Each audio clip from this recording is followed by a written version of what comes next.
नमस्कार बच्चों, जय श्री कृष्णा। स्वागत है आपका 12th होम साइंस की क्लास में। तो बच्चों, आज हम पढ़ने जा रहे हैं 24 लेसन, जिसका नाम है तैयार परिधान, यानी कि रेडीमेड क्लोथ्स, है ना। अब बच्चों, इस लेसन के अंदर हम पढ़ेंगे कि जो तैयार परिधान होते हैं, तैयार किए हुए जो कपड़े, रेडीमेड कपड़े जो बाज़ार में मिलते हैं, उनका चयन करते समय, उनको खरीदते समय हमें किन किन चीज़ों का ध्यान रखना चाहिए और तैयार परिधान की जांचने के कौन कौन से बिंदु हैं। यदि हम उन बिंदुओं का ध्यान में रखकर फिर हम खरीदारी करें तो शायद हम रेडीमेड क्लोथ्स को खरीदने में बड़े ही ईजी हो जाएंगे और इससे हमारा समय भी बचेगा, श्रम भी बचेगा और हम अच्छी क्वालिटी के, अच्छी गुणवत्ता के सही दाम में जो है वस्त्र खरीद कर ला पाएंगे। तो चलते बच्चों, लेसन क्या कह रहा है, तैयार परिधान। अब देखिए बच्चों, सबसे पहले तो हम तैयार परिधान का अर्थ समझें कि इसका अर्थ क्या होता है। देखो, तैयार परिधान यानी तैयार पोशाक। अब तैयार पोशाक का मतलब ये है कि बाजार में उपलब्ध होने वाले सिले सिलाए जो कपड़े होते हैं, वस्त्र होते हैं, उन्हीं को हम तैयार परिधान कहते हैं।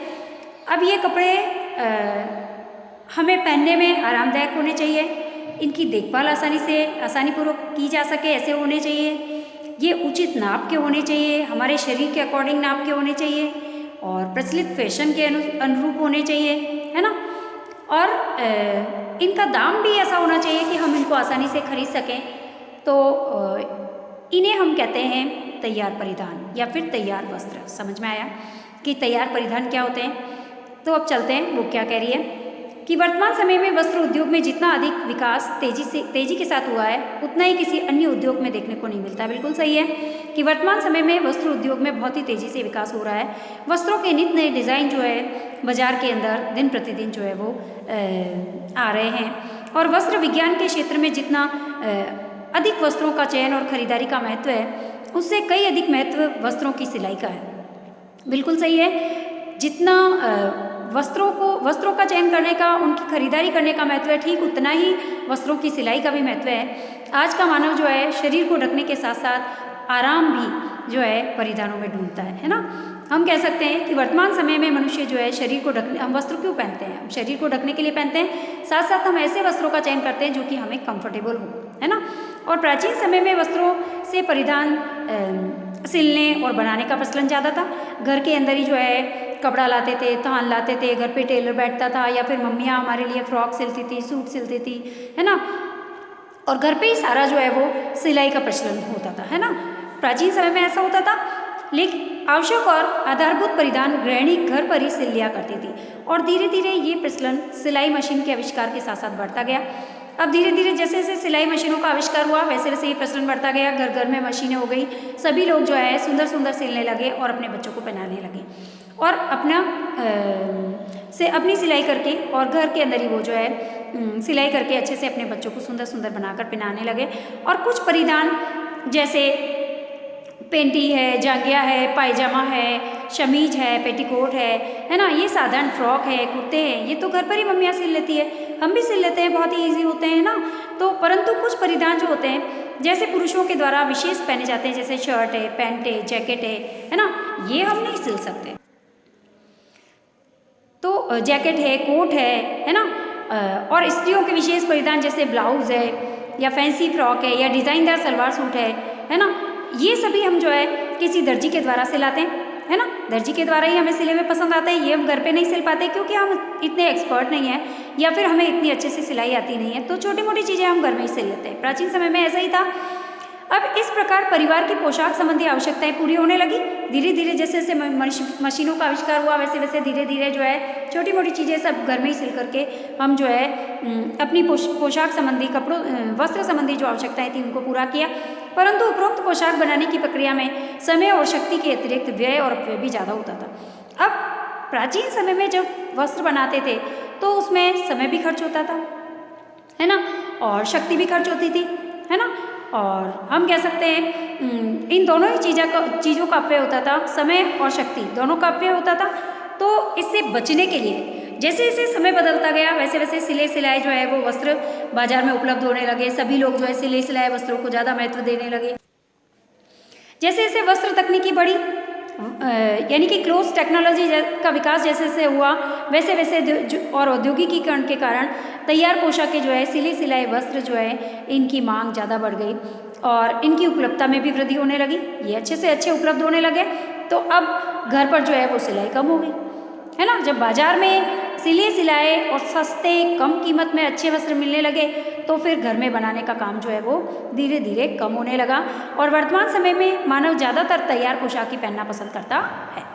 आजकल हमें वस्त्र चाहिए होते हैं, हम सीधे जो है जाकर के रेडीमेड लिए और ख़रीदे और पहने, है ना। क्योंकि हम जो है अब पहले तो हम सूट लाकर घर में सिलते थे फिर पहनते थे, है ना।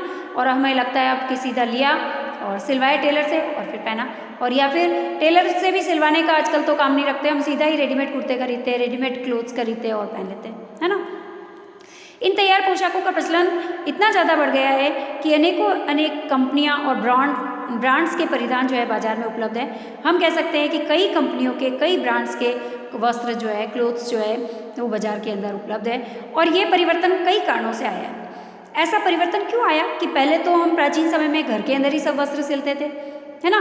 कुछ विशेष प्रकार के वस्त्रों को ही टेलर से सिलवाते थे, लेकिन अब तो हम घर में भी नहीं सिलते, टेलर से भी सिलवाने का कष्ट नहीं करते और सीधा बाजार से जाकर के रेडीमेड क्लोथ्स खरीदते हैं। तो ऐसा परिवर्तन क्यों आया?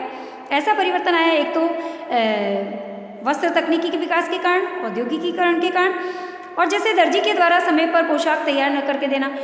ऐसा भी होता है कि अभी जो है महिलाएं जो है वो जॉब करने लगी है ना। कामकाजी महिलाएं होने के कारण घर में उनको समय नहीं मिलता है और दर्जी को यदि सिलने के लिए देते हैं तो दर्जी समय पर सिल कर नहीं देता है, इसलिए सीधा रेडीमेड ही खरीद के ले आते हैं। स्त्री और पुरुष दोनों ही कामकाजी होते हैं, है ना।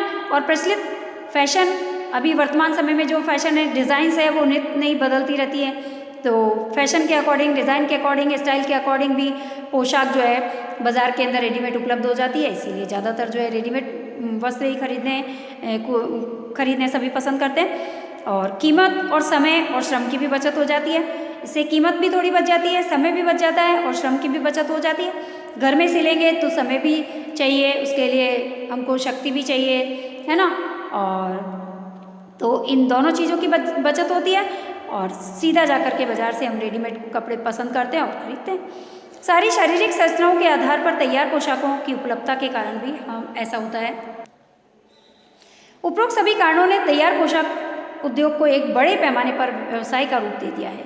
तो यही सब कारण है ना, जिसके कारण वर्तमान समय में जो है रेडीमेड जो कपड़े हैं, रेडीमेड जो क्लोथ्स है, इस उद्योग को एक बड़े पैमाने पर व्यवसाय का रूप जो है वो दे दिया है ना। अब सामान्य और सरल भाषा में सिले सिलाए परिधान या तैयार पोशाक वह है जो कि हमें कम समय में और हमारे पास उपलब्ध जो बजट है उस धन में और उचित और उपयुक्त नाप वाली मिल जाए, है ना। उचित नाप वाली मिल जाए, इसकी देखभाल आसानी से हो सकती हो, जो हमारी आवश्यकता के अनुरूप हो, है ना, और जो हमारे व्यक्तित्व के अनुकूल हो, पहनने पर हमको कंफर्टेबल लगे, उसे हम क्या कहते हैं? तैयार पोशाक कहते हैं। तो प्रश्न आता है आपके बोर्ड के अंदर पूछा जाता है तैयार पोशाक किसे कहते हैं? तो अब हम बता सकते हैं, बहुत ही ईजी है। अब देखिए बच्चों, तैयार पोशाक को खरीदते समय, उसका चयन करते समय हमें किन किन चीज़ों का ध्यान रखना चाहिए? सबसे पहले तो हमको उम्र का ध्यान रखना चाहिए, हमारे शरीर का नाप का ध्यान रखना चाहिए, दो चीज़ों का हमें ध्यान रखना चाहिए। अब सिले सिलाई उम्र का ध्यान कैसे रखें? सिले सिलाई वस्त्र बाजार में शारीरिक नाप के साथ साथ उम्र के अनुसार भी उपलब्ध होते हैं, है ना। भाई हर उम्र के कपड़े जो है बने बनाए बाजार के अंदर मिलते हैं, छोटे बच्चे से लेकर के, है ना, बाल्यावस्था के बच्चों के भी होते हैं और किशोरावस्था के बच्चों के भी होते हैं, युवावस्था के भी होते हैं, प्रौढ़ावस्था के भी होते हैं और वृद्धावस्था के लोगों के लिए भी होते हैं, है ना। तो सभी उम्र के व्यक्तियों के लिए हम कह सकते हैं कि बाजार के अंदर सिले सिलाए वस्त्र उपलब्ध होते हैं। तो हमें सबसे पहले तो ये ध्यान रखना है कि हमें किसके लिए वस्त्र खरीदना है ना। जब तैयार पोशाक खरीदने जाएँ तो विशेष तौर पर हमको यदि बच्चों के लिए खरीदनी है तो हम बच्चों के कपड़े जहाँ मिलते हैं वहीं जाएँ, बड़ों के लिए खरीदनी है तो बड़ों के कपड़े जहाँ मिलते हैं वहीं जाएँ, लेडीज़ के लिए कपड़े खरीदने हैं तो लेडीज़ के कपड़े जहाँ मिलते हैं वहीं हमें जाए, है ना। तो उम्र के अकॉर्डिंग हमें उम्र का पता होना चाहिए, अन्यथा बच्चे की पोशाक छोटी या बड़ी भी आ सकती है।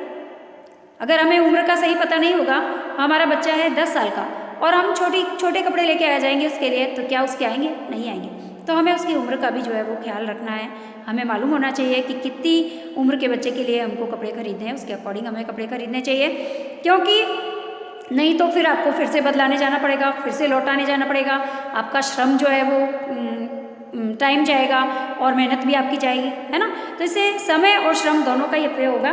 तो हम समय और श्रम को भी बचाएंगे यदि हम पहले से प्लान करके जाएं कि हमें किस उम्र हमारे परिवार के अंदर किसके लिए हमें वस्त्र खरीदने हैं, उसकी उम्र क्या है, उसके अकॉर्डिंग ही हम कपड़े खरीदने जाएंगे, है ना।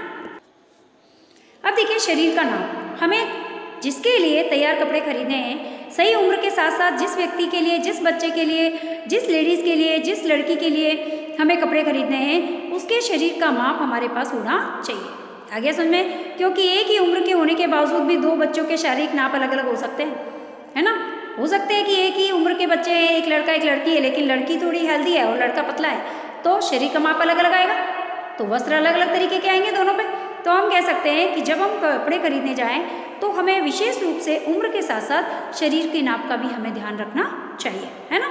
जैसे कि बच्चे की लंबाई क्या है, उसका सीना क्या है, इसकी कमर क्या है, इसके कंधे क्या है ना। जहाँ तक हो सके हमें बच्चे को साथ लेके जाना चाहिए और बच्चे को ट्रायल रूम में ले जा करके हम जो है कपड़े उसको पहना कर देख सकते हैं और फिर हम कपड़े खरीद सकते हैं कि उसके लिए कंफर्टेबल है या नहीं है, थोड़ा लूज है या नहीं है, थोड़ा व्यवस्थित है या नहीं है, छोटा तो नहीं है, बराबर है या नहीं है ना।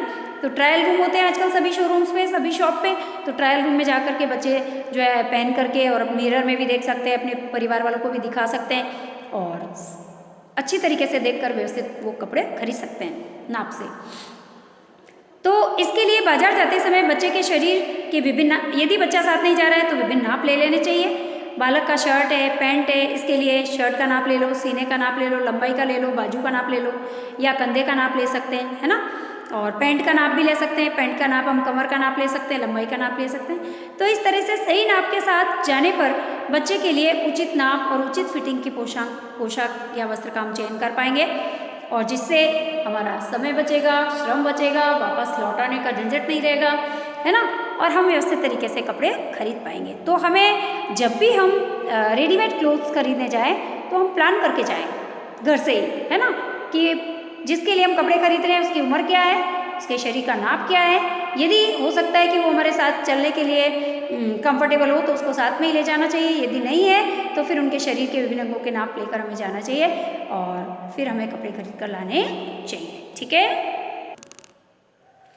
अब देखिए बच्चों, तैयार जो कपड़े हैं, हम बाजार गए, मान लो हम बाजार गए और बाजार में हमने कुछ कपड़े देखे, तैयार रेडीमेड क्लोथ्स देखे। अब तैयार कपड़ों के अंदर हम किस प्रकार से जांचेंगे कि वो कपड़े ठीक है या नहीं है, उनकी सिलाई ठीक है या नहीं है ना।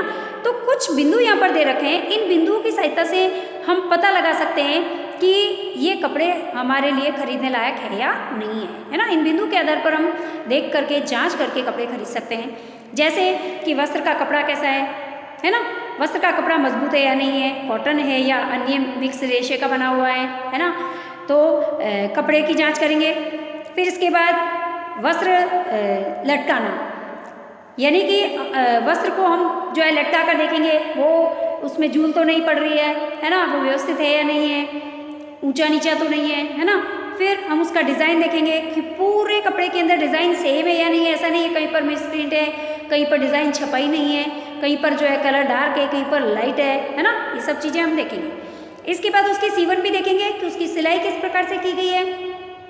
ऐसा तो नहीं है कि बहुत मोटा मोटा बखिया कर रखा है, मोटा टाका लगा रखा है जिससे कि वो जल्दी से खुल जाएगा वापस से और हमें वापस जाके उसकी सिलाई करनी पड़ेगी। तो हम उसकी सिलाई भी देखें, सीवन भी देखें। इसके साथ साथ उसके अंदर क्या तुरपाई की हुई है या तुरपाई की हुई है तो वो किस प्रकार से की हुई है, व्यवस्थित है या नहीं है ना।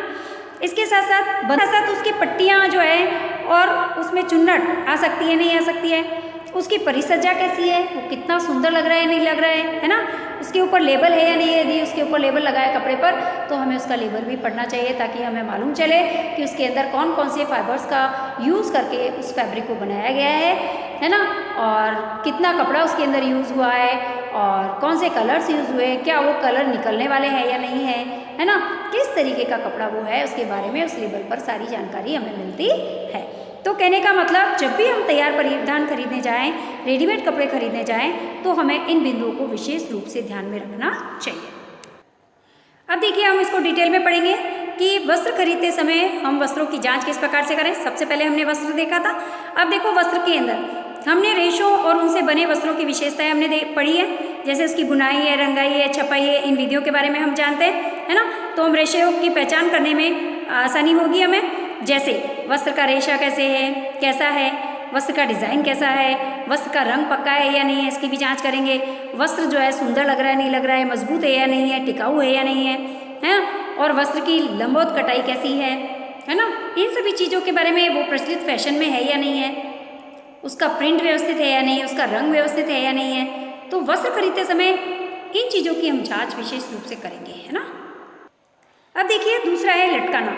लटकाने का मतलब ये है कि हम ऐसी दुकान या शोरूम से पोशाक लेने जाते हैं जहाँ पर जो है ट्रायल कक्स होता है ना, और ट्रायल कक्स होता है तो वहाँ हमेशा जो है रेडीमेड क्लोथ्स जो होते हैं हम पहन कर देख सकते हैं, और हमें पहन कर देखने चाहिए, है ना।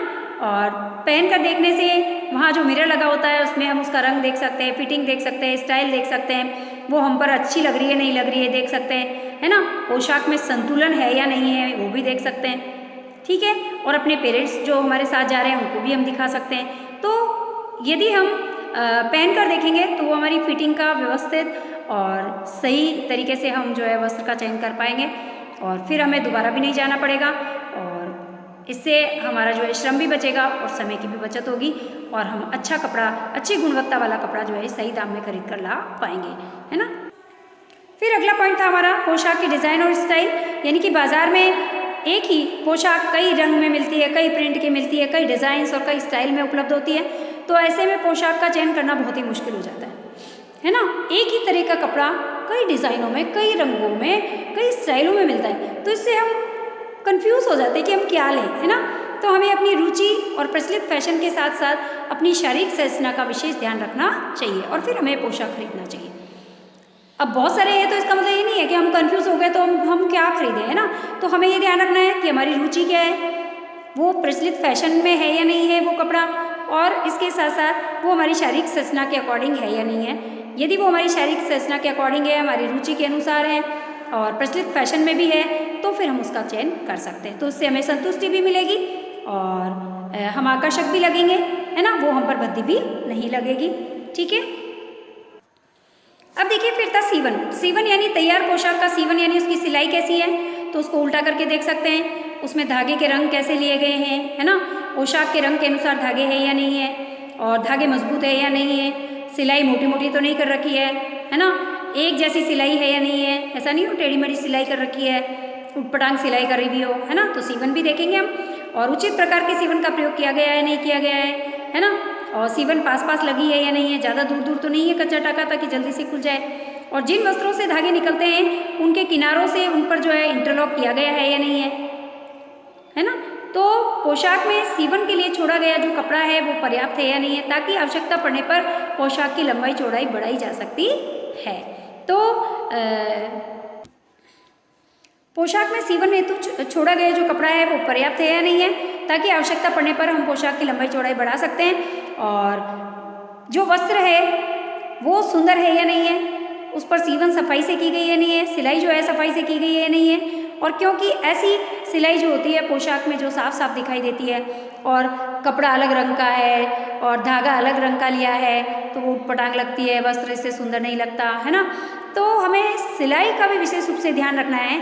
जब हम रेडीमेड कपड़े या तैयार वस्त्र खरीदने जाएं तो उस कपड़े को उल्टा करके उसकी सिलाई को व्यवस्थित तरीके से पूरे वस्त्र में जांच लें, उसके बाद हमें कपड़ा खरीदना चाहिए, ठीक है। अब देखिए तुरपाई।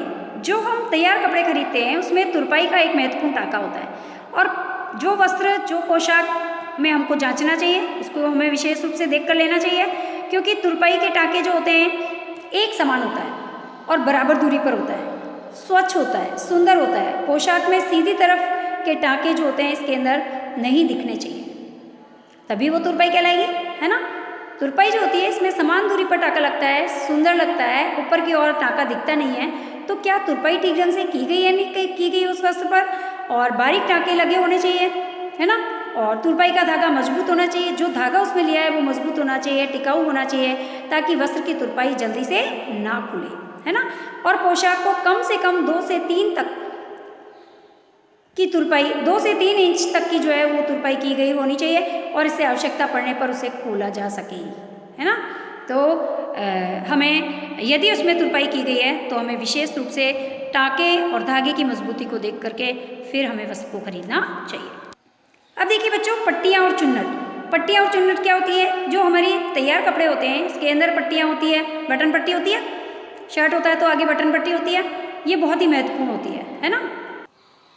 अब देखिए ये पट्टियाँ जो होती है, एक तो शर्ट की बटन पट्टी होती है, या गले की पट्टी हो सकती है, या बाहों की पट्टी हो सकती है ना, और कमर की पट्टियाँ भी हो सकती है। शर्ट में आमने सामने पट्टियाँ लगी होती है, बटन की और काज की, वो पट्टियाँ भी हो सकती है। तो इन सभी पट्टियों का निरीक्षण हमें सावधानीपूर्वक करना चाहिए। ये पट्टियाँ पर्याप्त मात्रा में सफाई से लगी हुई होनी चाहिए, इनकी सिलाई सफाई से होनी चाहिए, है ना, और सीधी होनी चाहिए पट्टियाँ, टाँके में बराबर होनी चाहिए, समान दूरी पर टाँके लगे होने चाहिए, ऊपर से नीचे तक दोनों पट्टियों की लंबाई समान होनी चाहिए। तो इस तरीके से हम जो है पट्टियाँ और चुन्नट को देख कर लेंगे। पोशाक में घेराव लाने के लिए चुन्नटों का उपयोग भी करते हैं। जैसे हमने फ्रॉक लिया है तो फ्रॉक के अंदर जो है चुन्नटें होगी, है ना। लहंगा लिया है तो उसमें भी चुन्नट होगी, या फिर कई फ्रॉक्स के अंदर आस्तीन भी चुन्नटों वाली होती है ना। स्कर्ट है, लहंगे हैं, इसके अंदर चुन्नट होती है। तो जो चुन्नट वाले वस्त्र हैं, चुन्नट क्यों डाली जाती है? वस्त्रों में सुंदरता के लिए जो है चुन्नट डाली जाती है, और इनकी भी हमको जांच करनी चाहिए। कैसे? कि चुन्नट एक समान होनी चाहिए, समान दूरी पर होनी चाहिए, सावधानीपूर्वक लगाई गई होनी चाहिए। ऐसा ना हो कि चुन्नट वाला हिस्सा जो है पूरा व्यवस्थित नहीं सिला गया है, थोड़ा सा खींचने पर ही जो है सारी चुन्नटें निकल जाती है ना।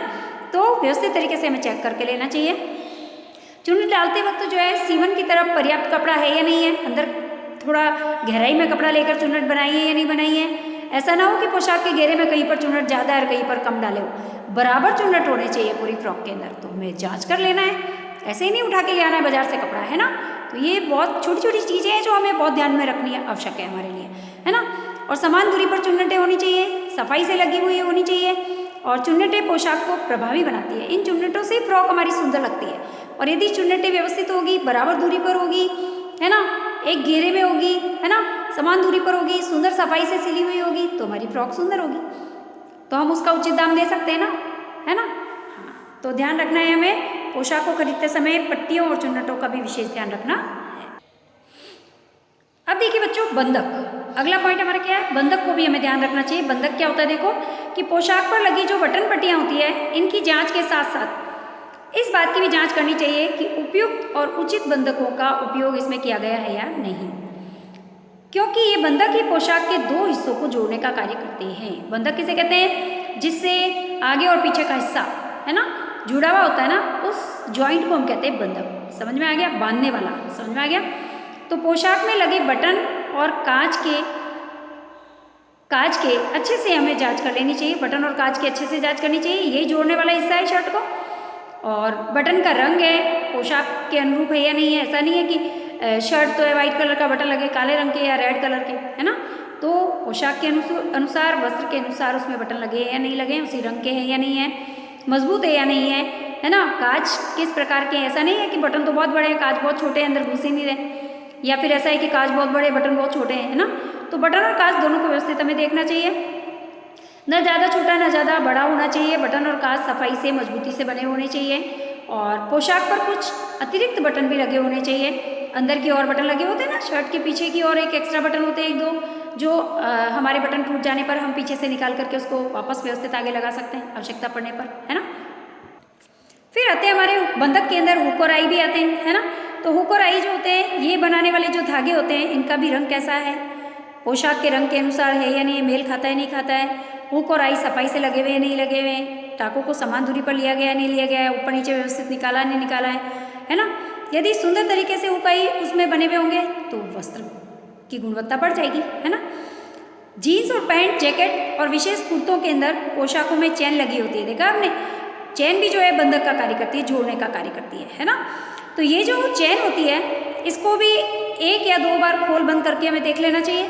ऐसा ना हो कि चैन जो है वो जाम हो रखी है, उसमें जंग लग रहा है, तो वो बंद ही नहीं हो रही है, घर पे आके देखा हमने तो, है ना। तो वहीं पर हमें 2-3 बार उसे खोल करके देख लेना चाहिए। और चैन की चौड़ाई देखनी चाहिए, पोशाक के रंग से मेल खा रही है नहीं खा रही है, सेम कलर की है या नहीं है ना, व्यवस्थित है या नहीं है, सफाई से लगी हुई है या नहीं है, इस चीज़ का हमें विशेष ध्यान रखना चाहिए। तो ये थे हमारे बंधक। बंधक यानी कि वस्त्रों को जोड़ने वाली जो चीज़ें हैं, जैसे बटन है, काज है, हुकाई है, चेन है, ये सब भी हमारे वस्त्रों को जोड़ने का कार्य करते हैं। तो इनका हमें विशेष ध्यान रखना है जब भी हम कपड़े खरीदने जाएं।